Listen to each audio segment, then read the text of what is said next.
जब हम university life के सफर में होते हैं ना, तो हमें लगता है कि अब हम एक नए मॉडर्न वर्ल्ड का हिस्सा बन गए हैं। हम डिफरेंट स्टेट्स के लोगों से मिलते हैं, अलग कल्चर्स, अलग फैमिलीज, अलग लैंग्वेजेस, और नेचुरली हमें लगता है कि अब कास्ट या कम्युनिटी जैसे टॉपिक्स पीछे छूट गए, क्योंकि वहां कैंपस में हमारी दोस्ती और रिलेशनशिप्स ज्यादा इंटरेस्ट, हॉबीज, पर्सनैलिटी और वाइब्स पे बनती है, न कि सरनेम या जाति के बेस पर। यूनिवर्सिटी के कॉरिडोर्स में, एक हॉस्टल के रूम में, एक लाइब्रेरी के टेबल पर या एक कैंटीन के चाय की कप के आसपास बैठी दोस्ती में कोई ये नहीं पूछता कि तुम किस कास्ट के हो या तुम्हारी कम्युनिटी क्या है। हम सब एक बबल क्रिएट कर लेते हैं जहां लगता है कि हमने पुराने जमाने की बाउंड्रीज तोड़ दी हैं। लेकिन असली शौक तब आता है जब यूनिवर्सिटी लाइफ के बाद हम रियल वर्ल्ड में वापस घुसते हैं। जैसे ही पढ़ाई खत्म होती है और घर वापस आते हैं, तब हमें एहसास होता है कि जो इनविजिबल वॉल्स हमने सोचा था तोड़ दिए गए हैं, वो असल में सिर्फ एक कैंपस के अंदर ही थिन थे। बाहर की दुनिया में कास्ट और कम्युनिटी अभी भी एक इनविजिबल फोर्स है जो हर डिसीजन को शैडो की तरह फॉलो करता है, और ये प्रेशर खुद से ज्यादा फैमिली, रिलेटिव्स और सोसाइटी के थ्रू आता है। मतलब आपने सोचा होगा कि अब आपको अपने पार्टनर चूज करने की फ्रीडम है, लेकिन जब वो पार्टनर आप घर इंट्रोड्यूस करते हो, तब सबसे पहला क्वेश्चन होता है, लड़की का कास्ट क्या है, लड़का किस कम्युनिटी से बिलोंग करता है, और वहीं से एक इनविजिबल टेंशन शुरू हो जाता है। ये प्रेशर आपको शायद दिखाई ना दे कैंपस के अंदर, लेकिन जैसे ही आप एक रिलेशनशिप को सीरियस करते हो या शादी की बात आती है, कास्ट और कम्युनिटी एक इनविजिबल फिल्टर बन जाता है। बहुत बार ऐसा होता है कि लड़का लड़की एक दूसरे के साथ इमोशनली कंपैटिबल होते हैं, करियर गोल्स मैच करते हैं, लाइफ के ड्रीम्स अलाइन करते हैं, लेकिन फिर भी घर वाले कहते हैं कि हमारे घर में अलग कास्ट में शादी नहीं होती। अब सोचो, एक यूथ जो यूनिवर्सिटी में एजुकेटेड हुआ है, जो डाइवर्सिटी और इंक्लूसिविटी की वैल्यूज सीख के आया है, उसके लिए ये रियलाइजेशन कितना शॉकिंग और सफोकेटिंग हो सकता है कि उसके लव को अब सरनेम और कम्युनिटी के बेस पर जज किया जा रहा है। इस इनविजिबल प्रेशर की सबसे डेंजरस बात यह है कि ये डायरेक्टली आपके ऊपर नहीं आता, बल्कि सटली ऑपरेट करता है। जैसे आपके पेरेंट्स कहते हैं, बेटा हम तुम्हारी खुशी चाहते हैं, बस एक रिक्वेस्ट है कि अपनी कास्ट कम्युनिटी के अंदर ही देखो। या रिलेटिव्स कैजुअली कह देते हैं, अरे तुम्हारे मम्मी पापा क्या बोलेंगे अगर तुमने अलग कास्ट की लड़की लड़का पसंद किया तो। ये स्टेटमेंट्स सुपरफिशियली नॉर्मल लगते हैं, लेकिन अंदर से ये एक इमोशनल केज बनाते हैं। आप अपने चॉइसेस को डाउट करने लगते हो, आपको लगता है कि शायद आप अपने पेरेंट्स को हर्ट कर रहे हो, और ग्रेजुअली ये इनविजिबल प्रेशर आपके डिसीजंस को इनडायरेक्टली कंट्रोल करने लगता है। और ये सिर्फ लव या मैरिज के कॉन्टेक्स्ट में नहीं होता, फ्रेंडशिप्स में भी होता है। कभी कभी आप नोटिस करोगे कि घर वाले सटल क्वेश्चंस करते हैं, वो दोस्त किस बैकग्राउंड का है, उसका फैमिली कैसे लोग हैं, और उनकी कम्युनिटी हमारी वैल्यूज के साथ मैच करती है या नहीं। ये सब क्वेश्चंस एक इनविजिबल लाइन ड्रॉ कर देते हैं, जिसे क्रॉस करने का मतलब होता है अपने फैमिली के एक्सपेक्टेशंस के अगेंस्ट जाना। और यही टेंशन एक यूथ के अंदर गिल्ट और कंफ्यूजन क्रिएट करता है। यूनिवर्सिटी के अंदर हमने शायद सोचा हो कि कास्ट एक आउटडेटेड कॉन्सेप्ट है, लेकिन रियलिटी ये है कि इंडिया के मेजॉरिटी हाउसहोल्ड्स में कास्ट अभी भी एक इंपॉर्टेंट आइडेंटिटी मार्कर है। चाहे आप कितने भी एजुकेटेड हो, चाहे आपके पास कितना भी एक्सपोजर हो, घर आकर आपको रियलाइज होता है कि शादी और लॉन्ग टर्म रिलेशनशिप्स के मैटर में कास्ट कम्युनिटी एक इनविजिबल बॉक्स है जिसमें आपको फिट होना पड़ता है। इसलिए बहुत सारे कपल्स जो यूनिवर्सिटी में एक दूसरे के साथ डीपली कनेक्टेड होते हैं, ग्रेजुएशन के बाद ब्रेकअप कर देते हैं, क्योंकि वो इनविजिबल प्रेशर उनके प्यार को सस्टेन नहीं होने देता। यहाँ पे एक और लेयर समझना इंपॉर्टेंट है, ये इनविजिबल प्रेशर हर जगह अलग तरह से शो होता है। मेट्रो सिटीज में शायद लोग ओपनली कास्ट का नाम ना लें, लेकिन वहां भी शादी के एड्स, मैट्रिमोनियल वेबसाइट्स और family expectations subtly cast community का फिल्टर अप्लाई करते हैं। रूरल या सेमी अर्बन एरियाज में तो ये प्रेशर और डायरेक्ट होता है। मतलब चाहे आप कितने भी लिबरल दिखते हो, अंदर ही अंदर आपके डिसीजंस एक इनविजिबल स्क्रिप्ट फॉलो कर रहे होते हैं जो जनरेशन से लिखी जा रही है। और सबसे पेनफुल बात यह है कि बहुत बार आपके पेरेंट्स भी जेन्युइनली आपकी खुशी चाहते हैं। वो आपके लव को डायरेक्टली अपोज नहीं करते, लेकिन कम्युनिटी की इज्जत, रिलेटिव्स की सोच और समाज के रूल्स का रेफरेंस दे देते हैं। वो कहते हैं, हमारे लिए तुम्हारी खुशी सबसे इंपॉर्टेंट है, लेकिन लोग क्या कहेंगे। और लोग क्या कहेंगे का ये इनविजिबल बर्डन आपको अपनी खुद की डिजायर्स कॉम्प्रोमाइज करने पे मजबूर कर देता है।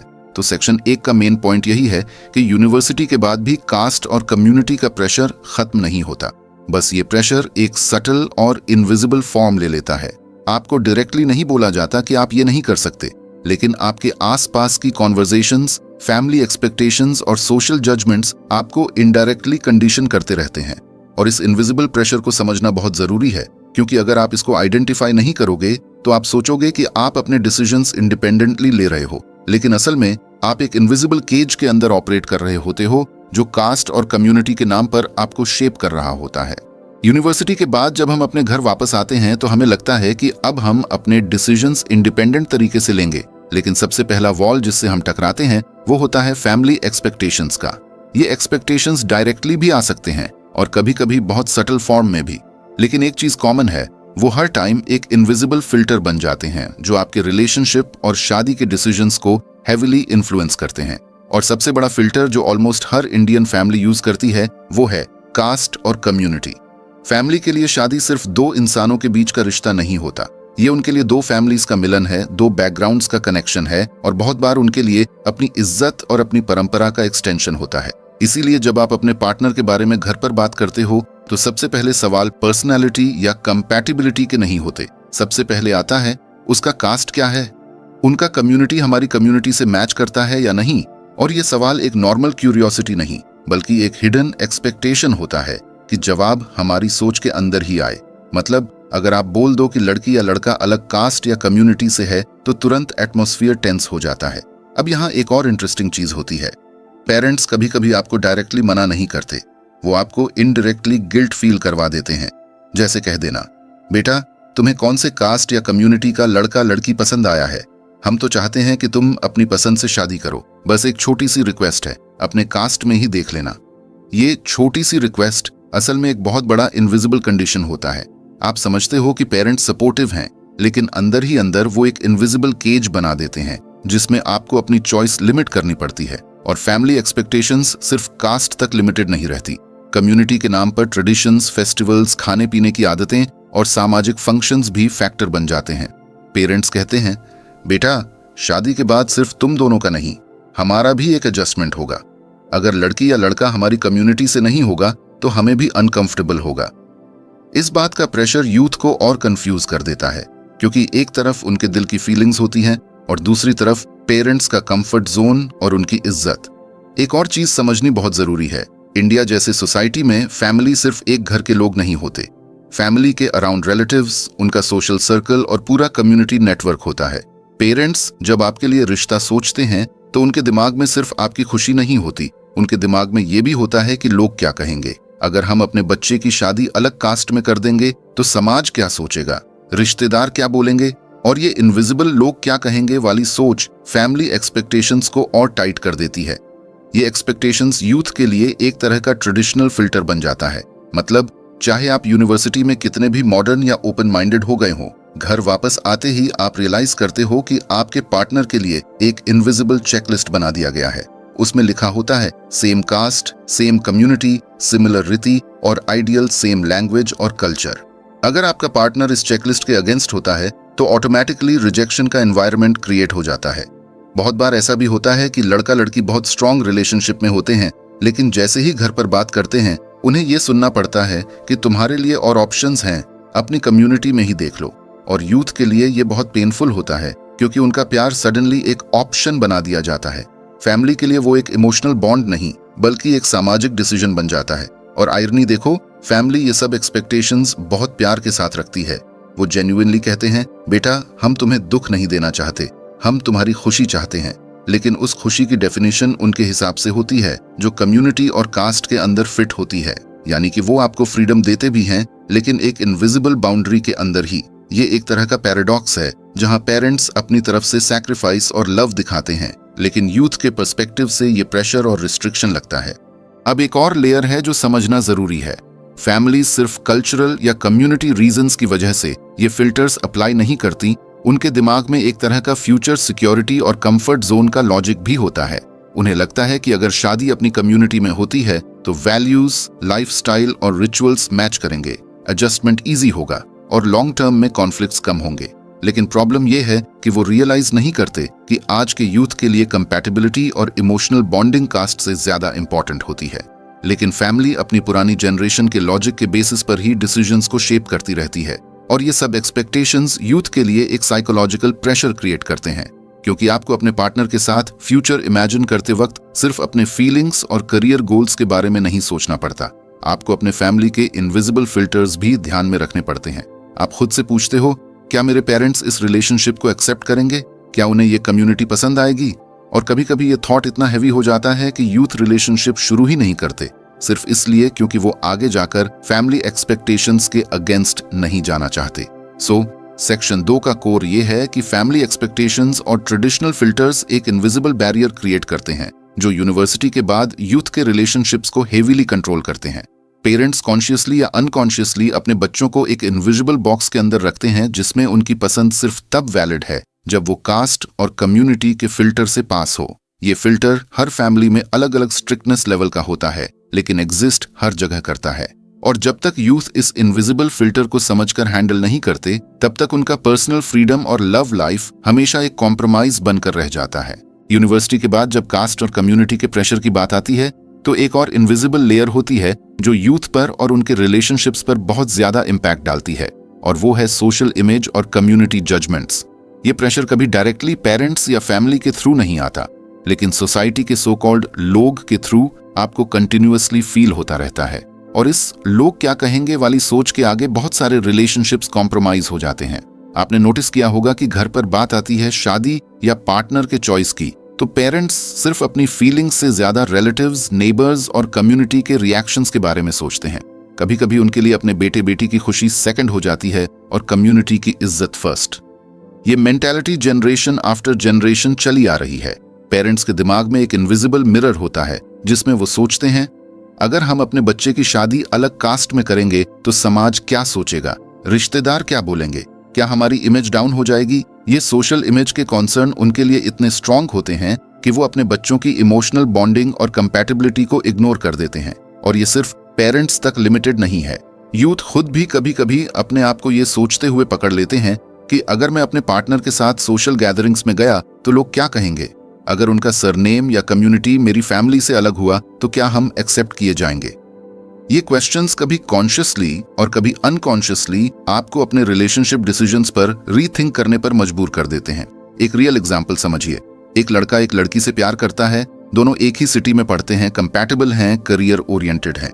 लेकिन लड़के के घर पर जैसे ही बात आती है शादी की, तो पहले ही दिन पेरेंट्स कहते हैं, बेटा लड़की अच्छे घर से है, एजुकेटेड है, लेकिन कास्ट अलग है, समाज क्या सोचेगा, रिश्तेदार क्या बोलेंगे, हमारी कम्युनिटी के लोग हमें ताना देंगे।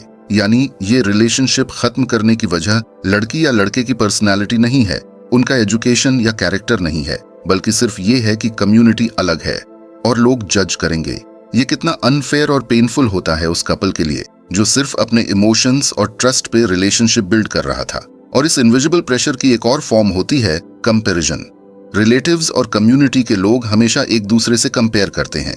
जैसे अगर आपके कजिन ने अपनी कास्ट कम्युनिटी के अंदर शादी की है तो आपके पेरेंट्स पर एक्स्ट्रा प्रेशर आ जाता है कि आप भी वही फॉलो करो। अगर आप अलग कम्युनिटी चूज करते हो तो आप डिफरेंट या रिबेलियस टैग लेकर आते हो, जो सोसाइटी के नजर में एक नेगेटिव इमेज बन जाती है। ये कंपैरिजंस और जजमेंट्स यूथ के लिए गिल्ट और एंजाइटी का सोर्स बन जाते हैं। और ये भी इंटरेस्टिंग है कि कम्युनिटी जजमेंट्स काफी सिलेक्टिव होते हैं। अगर एक फैमिली फाइनेंशियली स्ट्रांग है, हाई स्टेटस रखती है, तो कभी कभी कम्युनिटी थोड़ा इग्नोर भी कर देती है।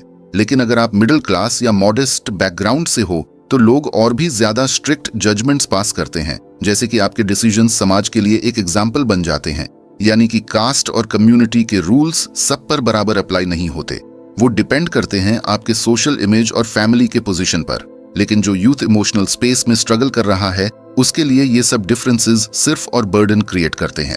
एक और सटल पॉइंट यहाँ ये है कि लोग के जजमेंट्स कभी ओपनली नहीं आते, बहुत बार वो इनडायरेक्ट तरीके से आते हैं। जैसे शादी के फंक्शंस में रिलेटिव्स कैजुअली कह देंगे, अरे आजकल के बच्चे तो अपनी मर्जी से शादी करते हैं, समाज की परंपरा की कोई वैल्यू ही नहीं रही।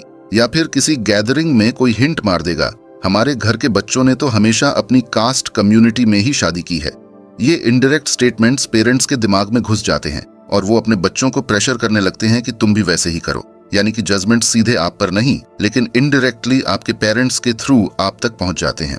अब सोचो, एक यूथ जो यूनिवर्सिटी में मॉडर्न सोच लेकर आया है, जिसका बिलीफ है कि कंपैटिबिलिटी और प्यार कास्ट से ऊपर होता है, उसके लिए ये सामाजिक जजमेंट्स कितने सफोकेटिंग होते हैं।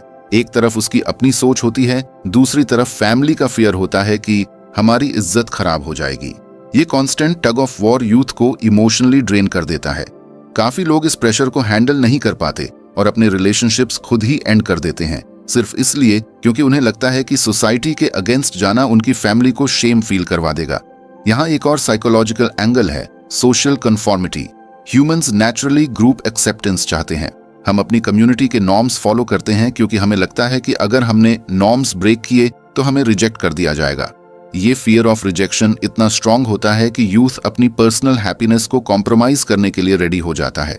और जब बात कास्ट कम्युनिटी के नॉर्म्स की आती है तो ये कन्फॉर्मिटी और भी पावरफुल हो जाती है क्योंकि ये जनरेशन से चली आ रही होती है। लेकिन प्रॉब्लम ये है कि ये जजमेंट्स कभी खत्म नहीं होते। अगर आप अपनी कम्युनिटी के अंदर भी शादी कर लो तो लोग फिर भी कुछ ना कुछ नया जजमेंट निकाल लेंगे। लड़की ज्यादा मॉडर्न है, लड़का इतना सक्सेसफुल नहीं है, फैमिली इतनी रिच नहीं है, यानी कि लोगों के जजमेंट्स का कोई एंड पॉइंट ही नहीं होता। और इसी वजह से ये समझना जरूरी है कि अपनी पर्सनल हैप्पीनेस को कम्युनिटी के नेवर एंडिंग जजमेंट्स के ऊपर प्रायोरिटाइज करना बहुत जरूरी है। सेक्शन 3 का मेन पॉइंट ये है कि सोशल इमेज और कम्युनिटी जजमेंट्स एक इनविजिबल प्रेशर क्रिएट करते हैं जो यूथ के रिलेशनशिप्स को हेविली इम्पैक्ट करता है। पेरेंट्स और फैमिलीज अपने डिसीजंस सिर्फ अपने दिल से नहीं बल्कि समाज के डर और इज्जत के बेसिस पर लेते हैं, और ये जजमेंट्स यूथ को डायरेक्टली नहीं बल्कि इनडायरेक्टली कंट्रोल करते हैं, उनके इमोशनल फ्रीडम को लिमिट करते हैं। और जब तक आप इस इनविजिबल लेयर को समझ नहीं पाते, आपको लगता है कि आप अपने डिसीजंस अपनी मर्जी से ले रहे हो, लेकिन असल में आप सोसाइटी के इनविजिबल रूल्स फॉलो कर रहे होते हो। यूनिवर्सिटी के बाद एक यूथ अपनी जिंदगी में फ्रीडम का टेस्ट लेता है। अपने करियर का डिसीजन खुद लेना, अपनी लाइफस्टाइल चूज करना, अपने दोस्तों और सोशल सर्कल को एक्सपैंड करना, ये सब उसे लगता है कि अब मैं अपनी जिंदगी अपने हिसाब से जी रहा हूं। लेकिन जैसे ही बात रिलेशनशिप और मैरिज की आती है तब एक हिडन टेंशन सामने आती है जो उसे तोड़ने लगती है, और वह है एक कांस्टेंट कॉन्फ्लिक्ट। एक तरफ उसकी पर्सनल फ्रीडम और दूसरी तरफ उसकी कलेक्टिव आइडेंटिटी जो उसे उसकी फैमिली और कम्युनिटी के थ्रू डिफाइन की जाती है। पर्सनल फ्रीडम का मतलब सिंपल है, अपने पार्टनर को अपनी चॉइस के बेसिस पर चूज करना। हर इंसान चाहता है कि उनकी लव लाइफ उनके इमोशंस, कंपैटिबिलिटी, ट्रस्ट और म्यूचुअल रिस्पेक्ट पर बेस्ड हो। लेकिन कलेक्टिव आइडेंटिटी का मतलब है आपका वह पार्ट जो सोसाइटी और फैमिली डिफाइन करती है, आपकी कास्ट, आपका सरनेम, आपकी कम्युनिटी और उनके ट्रेडिशंस। प्रॉब्लम यह होती है कि जब ये दोनों चीजें क्लैश करती हैं तो यूथ एक ऐसे इमोशनल बैटलफील्ड में फंस जाता है जहां उसे समझ ही नहीं आता कि किसको चूज करे और किसकी सैक्रिफाइस करे। इमेजिन कीजिए, एक लड़का एक लड़की से प्यार करता है जो अलग कम्युनिटी से है। उसके लिए लड़की का केयरिंग नेचर, उसका सपोर्टिव होना और उसके साथ किया गया इमोशनल इन्वेस्टमेंट सबसे इंपॉर्टेंट है। लेकिन जैसे ही बात फैमिली के सामने आती है, उनके लिए पहला क्वेश्चन होता है वह किस कास्ट की है। लड़के के लिए यह शॉक होता है क्योंकि उसके लिए कास्ट का कोई रेलेवेंस ही नहीं था, लेकिन उसकी फैमिली के लिए कास्ट एक आइडेंटिटी है जो सिर्फ एक रिश्ता डिफाइन नहीं करती बल्कि उनके पूरे समाज में उनकी पोजीशन डिफाइन करती है। यानी कि उसकी पर्सनल फ्रीडम और फैमिली की कलेक्टिव आइडेंटिटी एक दूसरे के अगेंस्ट खड़ी हो जाती है। और यह कॉन्फ्लिक्ट सिर्फ एक प्रैक्टिकल प्रॉब्लम नहीं है, ये एक इमोशनल टग ऑफ वॉर भी है। एक तरफ अपना दिल और अपनी फीलिंग्स होती हैं, दूसरी तरफ अपने माँ बाप की खुशी और उनकी इज्जत होती है। एक तरफ अपने पार्टनर के साथ बनाई हुई मेमोरीज होती हैं, दूसरी तरफ फैमिली का प्रेशर और गिल्ट होता है। कभी कभी यूथ इस गिल्ट के बोझ में अपने आप को कन्विंस कर लेता है कि शायद मेरी फैमिली सही कह रही है, मैं उनके खिलाफ नहीं जा सकता। लेकिन दिल के अंदर एक परमानेंट रिग्रेट बैठ जाता है कि मैंने अपना प्यार सैक्रिफाइस कर दिया। यहाँ एक और साइकोलॉजिकल एंगल होता है, आइडेंटिटी कॉन्फ्लिक्ट। हर इंसान के अंदर दो आइडेंटिटीज होती हैं, एक पर्सनल आइडेंटिटी जो उसके अपने वैल्यूज और बिलीफ से बनती है, और एक कलेक्टिव आइडेंटिटी जो उसके ग्रुप एफिलिएशन से बनती है। जब दोनों मैच करते हैं तो इंसान एक बैलेंस फील करता है, लेकिन जब दोनों क्लैश करते हैं तो एक इंटरनल केओस शुरू हो जाता है। ये केओस यूथ को रेस्टलेस, एंग्शियस और इमोशनली ड्रेन्ड कर देता है। ये वही फीलिंग है जब आपको लगता है कि आप अपने पार्टनर के साथ खुश हो सकते थे, लेकिन आप अपनी कम्युनिटी के एक्सपेक्टेशंस के सामने मजबूर हो गए। एक और सटल बात यहाँ समझने लायक है, कभी कभी यूथ अपनी फ्रीडम को असर्ट करने के लिए अपनी फैमिली के अगेंस्ट जाता है, लेकिन फिर उसके कॉन्सिक्वेंसेस उसकी जिंदगी को डिस्टर्ब कर देते हैं। जैसे पेरेंट्स इमोशनल ब्लैकमेल करते हैं, रिलेटिव्स से टाइज वीक हो जाते हैं और फैमिली में एक कांस्टेंट टेंशन रहने लगता है। ये सिचुएशन यूथ को क्वेश्चन करने पर मजबूर कर देती है, क्या मैंने अपनी फ्रीडम के लिए सही डिसीजन लिया या मैंने अपने पेरेंट्स को दुख दिया। ये गिल्ट और फियर उसके रिलेशनशिप में भी प्रॉब्लम्स क्रिएट कर देता है। लेकिन दूसरी तरफ अगर यूथ सिर्फ कलेक्टिव आइडेंटिटी के प्रेशर में आकर अपने प्यार को छोड़ देता है तो भी एक और प्रॉब्लम शुरू होती है। वह अपनी जिंदगी को अपने रूल्स के अकॉर्डिंग नहीं जी पाता। वह हमेशा सोचता रहता है कि अगर मैं अपनी मर्जी करता तो ज्यादा खुश होता। ये रिग्रेट कभी कभी उसकी मैरिड लाइफ में फ्रस्ट्रेशन, डिससैटिस्फैक्शन और कम्युनिकेशन गैप के फॉर्म में निकलता है। यानी कि दोनों तरफ यूथ फंस जाता है। अगर पर्सनल फ्रीडम चूज करे तो फैमिली के साथ कॉन्फ्लिक्ट, और अगर कलेक्टिव आइडेंटिटी चूज करे तो अपने अंदर परमानेंट रिग्रेट। और इंटरेस्टिंग बात यह है कि यह कॉन्फ्लिक्ट सिर्फ यूथ तक लिमिटेड नहीं होता, बल्कि उनके पार्टनर्स के लिए भी एक बहुत बड़ी चैलेंज बन जाता है। एक पार्टनर फील करता है कि उसकी वैल्यू सिर्फ तब तक है जब तक वह फैमिली के कास्ट कम्युनिटी नॉर्म्स के अंदर फिट होता है। उसके इमोशंस और इंडिविजुअलिटी इग्नोर हो जाते हैं और उसे लगता है कि उसका लव बस एक इनविजिबल लेबल के नीचे दबा दी गई। ये फीलिंग उस पार्टनर के लिए और भी पेनफुल होती है क्योंकि वह रियलाइज करता है कि रिलेशनशिप के फ्यूचर का डिसीजन लव या कंपैटिबिलिटी पे नहीं बल्कि कम्युनिटी के नॉर्म्स पर डिपेंड करता है। यहाँ एक बहुत इंपॉर्टेंट चीज है, इंडिया जैसे सोसाइटी में कलेक्टिव आइडेंटिटी काफी स्ट्रांग होती है। शादी सिर्फ दो लोगों का मिलन नहीं माना जाता, बल्कि दो फैमिलीज, दो कम्युनिटीज और उनके कल्चर्स का भी मिलन माना जाता है। इसी वजह से फैमिलीज अपने बच्चों की मैरिजेस को अपनी इज्जत और रेप्यूटेशन के साथ डायरेक्टली जोड़कर देखती हैं। लेकिन प्रॉब्लम यह है कि इस प्रोसेस में यूथ की इंडिविजुअलिटी और पर्सनल चॉइस को सेकेंडरी बना दिया जाता है। तो ये सेक्शन का कोर पॉइंट ये है कि पर्सनल फ्रीडम और कलेक्टिव आइडेंटिटी का ये क्लैश यूथ के लिए एक इमोशनल बैटलफील्ड क्रिएट करता है। एक तरफ अपने इमोशंस और अपनी चॉइसेस को लाइव करने की डिजायर होती है, दूसरी तरफ अपनी फैमिली के साथ बिलोंगिंगनेस और उनकी हैप्पीनेस का प्रेशर होता है। दोनों को बैलेंस करना इजी नहीं होता और इसी बैलेंस के स्ट्रगल में यूथ अपनी मेंटल पीस, इमोशनल स्टेबिलिटी और रिलेशनशिप सैक्रिफाइस कर देते हैं। इस कॉन्फ्लिक्ट का कोई सिंपल सोल्यूशन नहीं है, लेकिन सबसे पहला स्टेप ये है कि यूथ ये समझे कि उनके इमोशंस वैलिड हैं और उनके डिसीजंस इंपॉर्टेंट हैं। फैमिली की इज्जत और समाज के नॉर्म्स अपनी जगह हमेशा रहेंगे, लेकिन एक इंसान की जिंदगी उसके अपने एक्सपीरियंसेस और खुशी के अराउंड बिल्ड होती है। अगर आप अपनी जिंदगी अपने वैल्यूज के अगेंस्ट जीते हो तो आप कभी ट्रू हैप्पीनेस एक्सपीरियंस नहीं कर पाते, और अगर आप अपनी फैमिली को इग्नोर कर देते हो तो गिल्ट और रिग्रेट आपको हमेशा हॉन्ट करते हैं। यानी पर्सनल फ्रीडम और कलेक्टिव आइडेंटिटी के बीच का ये स्ट्रगल एक रियलिटी है जो हर एजुकेटेड यूथ फेस करता है। और जब तक फैमिलीज और यूथ इस टॉपिक पर ओपनली और एम्पैथेटिकली बात नहीं करेंगे, तब तक यह इनविजिबल प्रेशर रिलेशनशिप्स को तोड़ता रहेगा। जब हम कास्ट और कम्युनिटी के इनविजिबल प्रेशर के बारे में बात करते हैं तो लगता है कि यह एक ऐसा वॉल है जो तोड़ना ऑलमोस्ट इम्पॉसिबल है। यूनिवर्सिटी के बाद भी यह इनविजिबल चेन्स यूथ के रिलेशनशिप्स और डिसीजंस को कंट्रोल करती रहती हैं। लेकिन इसका मतलब यह नहीं है कि इस साइकिल को ब्रेक नहीं किया जा सकता। अगर प्रॉब्लम जनरेशंस तक चलती आ रही है तो उसको सॉल्व करने का तरीका भी यूथ ही क्रिएट कर सकते हैं, और यह तरीका एक ही बार में रिवॉल्यूशन के थ्रू नहीं आएगा, बल्कि छोटी छोटी स्टेप्स के थ्रू आएगा। अवेयरनेस, कम्युनिकेशन और करेज के स्टेप्स। सबसे पहला स्टेप है अवेयरनेस। बहुत सारे यूथ अपने स्ट्रगल्स को नॉर्मल समझकर इग्नोर कर देते हैं। उन्हें लगता है कि शादी तो हमेशा कास्ट कम्युनिटी के अंदर ही होती है और फैमिली के अगेंस्ट जाने का मतलब अपनी इज्जत खराब करना होता है। ये कंडीशनिंग इतनी डीप होती है कि उन्हें लगता है कि उनके पास चॉइस ही नहीं है, लेकिन सच ये है कि चॉइस हमेशा होती है। अवेयरनेस का मतलब ये समझना है कि जो आप फील कर रहे हो, जो कॉन्फ्लिक्ट आपके अंदर है, वह सिर्फ आपका प्रॉब्लम नहीं है। ये एक सोशल प्रॉब्लम है जो मिलियंस ऑफ यूथ फेस कर रहे हैं। जब आपको यह क्लैरिटी मिलती है कि आप अलोन नहीं हो, तब आपको अपने इमोशंस को वैलिडेट करना आता है। अवेयरनेस से ही यह रियलाइजेशन आता है कि प्यार, कंपैटिबिलिटी और ट्रस्ट कास्ट कम्युनिटी से ज्यादा इंपॉर्टेंट होते हैं। दूसरा स्टेप है कम्युनिकेशन। ये सबसे चैलेंजिंग पार्ट होता है क्योंकि फैमिलीज के साथ बैठकर कास्ट और कम्युनिटी नॉर्म्स के अगेंस्ट बात करना आसान नहीं होता। पेरेंट्स का माइंडसेट बहुत रिजिड होता है और उनके लिए आपके आर्ग्यूमेंट्स मॉडर्न सोच के नाम पर इमेच्योर लग सकते हैं। लेकिन कम्युनिकेशन का मतलब ये नहीं है कि आप उन्हें एक दिन में चेंज कर दो। कम्युनिकेशन का मतलब है पेशेंस के साथ अपनी बात रखना, उन्हें समझाना कि आपके लिए रिलेशनशिप सिर्फ एक सोशल फॉर्मेलिटी नहीं बल्कि एक इमोशनल कमिटमेंट है। अगर आप रिस्पेक्टफुली और कंसिस्टेंटली अपनी फैमिली को इन्वॉल्व करते हो, उन्हें अपने पार्टनर के वैल्यूज और कैरेक्टर के बारे में बताते हो, तो धीरे धीरे उनका रेजिस्टेंस कम हो सकता है। कम्युनिकेशन के प्रोसेस में एक और इम्पॉर्टेंट बात होती है एम्पैथी दोनों तरफ से। यूथ को समझना होगा कि उनके पेरेंट्स का फियर बस उनकी स्टबर्ननेस नहीं है, वे भी अपने समाज के जजमेंट्स के प्रेशर में होते हैं। उन्हें डर होता है कि अगर उन्होंने अपने बच्चों की चॉइस एक्सेप्ट की तो रिलेटिव्स उन्हें आइसोलेट कर देंगे या उनकी इमेज डाउन हो जाएगी। जब यूथ इस फियर को समझता है तब वह अपनी बात और ज्यादा एम्पैथेटिकली रख सकता है। और इसी तरह पेरेंट्स को भी समझना होगा कि उनके बच्चे का हैप्पीनेस उनके इज्जत के बराबर इंपॉर्टेंट है।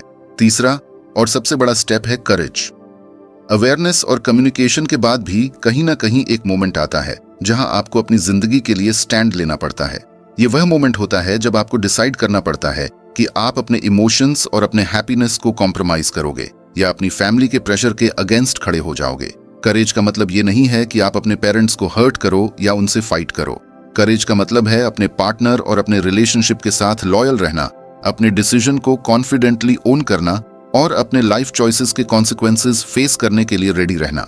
बहुत सारे कपल्स इसी करेज की कमी की वजह से टूट जाते हैं। वे अपने इमोशंस को समझते हैं, कम्युनिकेट भी करते हैं, लेकिन जब एक्शन लेने की बारी आती है तो डर उन्हें रोक देता है। यहाँ एक बहुत पावरफुल बात है, चेंज हमेशा अनकंफर्टेबल होता है। जब आप कास्ट या कम्युनिटी के अगेंस्ट जाते हो तो इनिशियल फेज में लोग क्रिटिसाइज करेंगे, ताने मारेंगे और आपको आइसोलेट करने की कोशिश करेंगे। लेकिन धीरे धीरे वही लोग समझ भी जाते हैं कि आपने अपनी लाइफ के लिए सही डिसीजन लिया। सोसाइटी के जजमेंट्स कभी परमानेंट नहीं होते, लेकिन अगर आप अपना डिसीजन उनके फियर के बेसिस पर लेते हो तो रिग्रेट परमानेंट हो जाता है। करेज का मतलब है इस टेम्पररी क्रिटिसिज्म को फेस करना ताकि आप लॉन्ग टर्म हैप्पीनेस अचीव कर सको। और सबसे जरूरी बात, अगर एक यूथ अपने डिसीजंस के थ्रू एक एग्जाम्पल सेट करता है तो वह सिर्फ अपनी लाइफ चेंज नहीं करता बल्कि अपनी कम्युनिटी के माइंडसेट को भी धीरे धीरे चेंज करता है। आज अगर एक लड़का लड़की अपनी कास्ट के बाहर शादी करके खुश हैं तो कल उनके रिलेटिव्स के बच्चे को भी इंस्पायर करता है कि वह अपनी मर्जी से चूज करे। ये रिपल इफेक्ट ही सोशल चेंज क्रिएट करता है। तो सेक्शन 5 का कोर मैसेज ये है कि कास्ट और कम्युनिटी के इनविजिबल प्रेशर को तोड़ने के लिए सिर्फ रिबेल बनने की जरूरत नहीं है, बल्कि अवेयरनेस, कम्युनिकेशन और करेज के कॉम्बिनेशन की जरूरत है। अवेयरनेस आपको क्लैरिटी देती है, कम्युनिकेशन आपको ब्रिज बनाने का चांस देता है और करेज आपको अपना डिसीजन जीने की स्ट्रेंथ देता है। इस प्रोसेस में यूथ को यह समझना होगा कि उनकी पर्सनल हैप्पीनेस और इंडिविजुअलिटी किसी भी सामाजिक नॉर्म से कम इंपॉर्टेंट नहीं है। फैमिली के साथ बैलेंस जरूरी है, लेकिन बैलेंस का मतलब अपनी खुशी सैक्रिफाइस करना नहीं होता। अगर एक रिलेशनशिप जेन्युइनली प्यार, ट्रस्ट और कंपैटिबिलिटी पर बेस्ड है तो उसको कास्ट, कम्युनिटी के लेबल के नीचे दबा देना एक इंसान के इमोशंस के साथ इनजस्टिस है। और शायद इसीलिए ये टॉपिक इंपॉर्टेंट है, क्योंकि जब तक हम इस इनविजिबल प्रेशर के बारे में ओपनली बात नहीं करेंगे तब तक यूथ साइलेंटली सफर करते रहेंगे। इस साइलेंस को तोड़ना ही पहला स्टेप है एक प्रोग्रेसिव और कंपैशनेट सोसाइटी की तरफ। अगर तुम सच में बिलीव करते हो कि प्यार कास्ट या कम्युनिटी के एक छोटे से लेबल से बड़ा होता है, अगर तुम्हें लगता है कि इंसान की असली वैल्यू उसके कैरेक्टर, उसके इमोशंस और उसके इंटेंशंस में होती है, तो आज के इस वीडियो को लाइक करना तुम्हारा एक साइलेंट स्टैंड होगा अगेंस्ट वो इनविजिबल प्रेशर जो सोसाइटी हम सब पर डालती है। शायद तुम्हारे एक लाइक से समझ न बदल जाए, लेकिन तुम्हारा दिल जरूर हल्का हो जाएगा, क्योंकि तुमने अपनी सोच को एक पॉजिटिव एक्शन दिया। और अगर तुम्हारे दिल में अभी भी वो एक चेहरा बसा है जिसके साथ तुम अपनी जिंदगी देखते हो और तुम चाहते हो कि तुम्हारा रिश्ता सिर्फ फैमिली या समझ के जजमेंट से डिफाइन ना हो, तो इस चैनल को सब्सक्राइब करना तुम्हारी लॉयल्टी की निशानी होगी। क्योंकि इस चैनल पर हम वही बातें करते हैं जो तुम सोचते हो लेकिन कह नहीं पाते। यहाँ तुम्हारी आवाज है, तुम्हारी फीलिंग्स हैं और तुम्हारी स्ट्रगल्स की कहानी है। सोचो, अगर तुमने अपने प्यार के लिए स्लीपलेस नाइट्स स्पेंड की हैं, अपने पार्टनर के लिए फाइट्स फेस की हैं या सिर्फ एक ही वजह से कॉम्प्रोमाइजेस किए हैं, फैमिली के प्रेशर के वजह से, तो तुम्हें पता है कि इस टॉपिक की रियलिटी कितनी गहरी है। और अगर तुम्हें लगता है कि तुम अलोन नहीं हो, कि और भी यूथ इस इनविजिबल चेन के अगेंस्ट खड़े हैं, तो एक सब्सक्राइब तुम्हारी सपोर्ट की आवाज बन जाएगा। तो आज एक प्रॉमिस करो, अगर तुम सच में उससे दिल से प्यार करते हो और तुम चाहते हो कि एक दिन तुम्हारी लव स्टोरी कास्ट और कम्युनिटी के नाम पे सैक्रिफाइस ना हो, तो इस चैनल को जरूर सब्सक्राइब करो और इस वीडियो को लाइक करो, क्योंकि कभी कभी छोटे एक्शंस ही सबसे बड़ा डिफरेंस क्रिएट करते हैं।